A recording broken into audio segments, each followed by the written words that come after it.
Malabar home appliances and home needs Pandikkad മേലിയങ്ങാടിയിൽ പ്രവർത്തനം ആരംഭിച്ചിരിക്കുന്നു. മലബാറിന്റെ 2 ഷോറൂമുകളിലും വമ്പൻ ഓഫറുകൾ ഒരുക്കിയിരിക്കുന്നു. എല്ലാ പർച്ചേസിനും 5% മുതൽ 60% വരെ ഡിസ്കൗണ്ട്. മേലാറ്റൂർ AMLP സ്കൂളിന്റെ 111ാം വാർഷികാഘോഷത്തിന് തുടക്കമായി. വാർഷികാഘോഷത്തിന്റെയും സ്കൂളിനായി പുതുതായി നിർമ്മിച്ച കെട്ടിടത്തിന്റെയും ഉദ്ഘാടനം മന്ത്രി V. അബ്ദുറഹ്മാൻ നിർവഹിച്ചു. 2 ദിവസങ്ങളായി നടക്കുന്ന ആഘോഷ പരിപാടി തിങ്കളാഴ്ച സമാപിക്കും.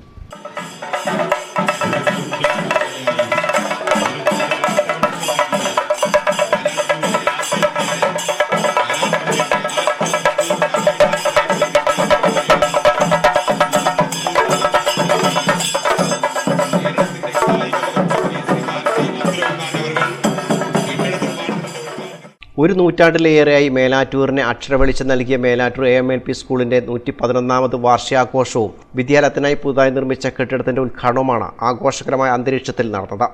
വാർഷികാഘോഷ പരിപാടികളുടെ ഉദ്ഘാടന സമ്മേളനത്തിൽ Perinthalmanna block panchayat president AK Mustafa അധ്യക്ഷത വഹിച്ചു. വിദ്യാഭ്യാസ മേഖലയിൽ സംസ്ഥാനം ഏറെ മുന്നേറിക്കൊണ്ടിരിക്കുന്ന കാലഘട്ടമാണിതെന്ന് ഉദ്ഘാടന പ്രസംഗത്തിൽ മന്ത്രി V. അബ്ദുറഹ്മാൻ പറഞ്ഞു. ഇന്ന് രാജ്യത്തിന് മാതൃകയായ വിദ്യാഭ്യാസ പരിഷ്കാരങ്ങൾ നടത്തിയ ഒരു സംസ്ഥാനമാണ്. ഒരു രാജ്യത്ത് ഒരു സംസ്ഥാനം സമ്പൂർണ്ണ വിദ്യാഭ്യാസ സംവിധാനങ്ങൾ നടപ്പിലാക്കുക, അതേ സംസ്ഥാനം തന്നെ 100% സാക്ഷരരുള്ള ജനതയാക്കി സംസ്ഥാനത്തെ മാറ്റുക, ഇതെല്ലാം തന്നെ രാജ്യത്തിന് മാതൃകയാണ് എന്ന കാര്യത്തിൽ ഒരു സംശയവും. ഇപ്പോൾ കേരളത്തിലെ വിദ്യാഭ്യാസ മേഖലയെ നമ്മൾ പരിശോധിച്ചാൽ ഇന്ന് ഈ മേഖല ഏറ്റവും ജനകീയവൽക്കരിച്ചു എന്നാണ് നമുക്ക് കാണാൻ കഴിയുക.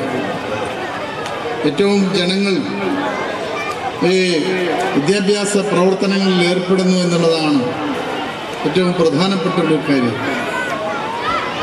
ജനകീയാസൂത്രണ പ്രസ്ഥാനത്തിൻ്റെ ഭാഗമായി തദ്ദേശ സ്വയംഭരണ സ്ഥാപനങ്ങൾ, അതാത് പ്രദേശങ്ങളുടെ വിദ്യാഭ്യാസ സ്ഥാപനങ്ങളുടെ ചുമതല ഏറ്റെടുത്ത് മുതൽ കൂടുതൽ ജനകീയത നമ്മുടെ വിദ്യാലയങ്ങൾക്ക് കൈവന്നു എന്നുള്ളതാണ്. ചടങ്ങിൽ Melattur village officer Ramanathan, school manager CT Riyas, LSS ജേതാവ് AP തൻഹ എന്നിവരെ അനുമോദിച്ചു.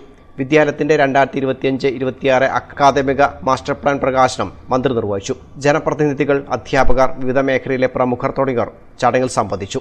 തുടർന്ന് വിദ്യാർത്ഥികളുടെ വിവിധ കലാപരിപാടികളും നടന്നു. News bureau, Melattur.